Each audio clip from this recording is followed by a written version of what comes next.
فرانسیسی دارالحکومت پیرس میں آئیفل ٹاور کے سامنے بھارتی جارحیت کے خلاف احتجاجی مظاہرہ کیا گیا۔ شرکاء نے پاکستان اور پاک افواج کے حق میں فلک شگاف نعرے لگائے۔ راجہ حبیب کی تیار کردہ رپورٹ۔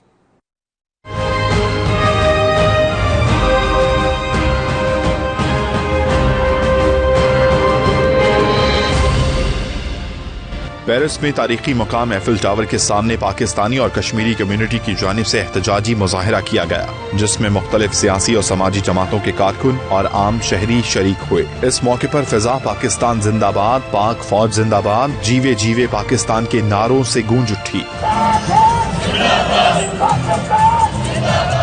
شرکاء نے مظاہرے میں بھارتی حکومت کی جنگی جنونیت کی مذمت اور وزیر اعظم عمران خان کی طرف سے امن کے پیغام کی تعریف کی۔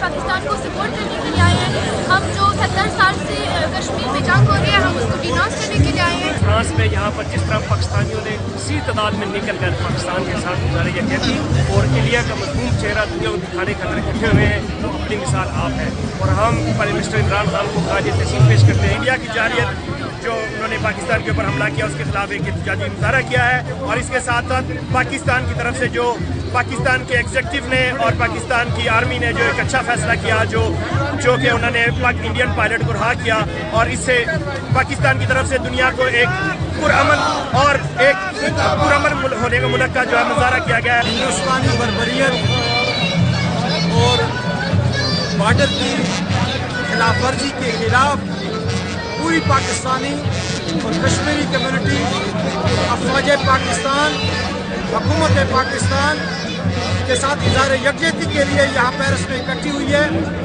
اور مودی کو یہ پیغام دینا چاہتے ہیں کہ اس نے اقوام متحدہ کی قراردادوں کی خلاف ورزی کرتے ہوئے سرحد کو غیر قانونی طور پہ توڑا ہے اور اس کا نتیجہ اس نے دیکھ لیا کہ پاکستان کے سپاہیوں نے، پاکستان کے جوانوں نے، پاک آرمی نے ان کے جہاز گرا دیے۔